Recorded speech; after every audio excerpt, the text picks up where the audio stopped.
তোমাকে যদি বলা হয় √25 মান কত, এর উত্তর তোমরা কিন্তু সহজে বলে দেবে, এর উত্তর হবে 5। কিন্তু তোমাকে যদি √25% বর্গমূল নির্ণয় করতে বলা হয়, তোমরা কিন্তু এর উত্তর অনেকেই বলে বসবে যে এর উত্তর হবে 5%। না, এই উত্তরটা কিন্তু ভুল হবে।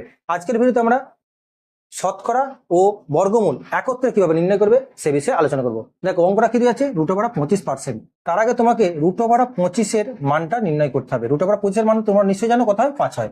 তাহলে √25% বর্গমূল কি হবে, এটা কি 5% হবে? না, উত্তরটা কিন্তু ভুল হবে। দেখো, √25% কে আমরা কি লিখতে পারি না, 25/100। এই শতকরা পার্সেন্টের চিহ্নের জন্য তোমরা কি করবে, হরে 100 লিখে নিলে। এবার 25 বর্গমূল কত হয়, 5 হয়। 100 বর্গমূল কত হয়, 10 হয়। এই যে ভগ্নাংশটা তোমরা পেলে, এই ভগ্নাংশটাকে শতকরায় পরিণত করার জন্য কি করে, তোমরা 100% চিহ্নতে গুণ করবে। এবার এই 0 তোমরা কেটে দাও, তাহলে 5 10 কত এলো, 50%। তাহলে √25% মান কত বেরোলো, 50%। তাহলে এই অঙ্কটা তোমরা যদি বুঝতে পারো, তাহলে √81% মান কত হবে, তোমার উত্তর কমেন্ট বক্সে জানাও। ভিডিওটি ভালো লাগলে একটা লাইক করো এবং চ্যানেল নতুন হলে ফলো ও সাবস্ক্রাইব করতে ভুলো না।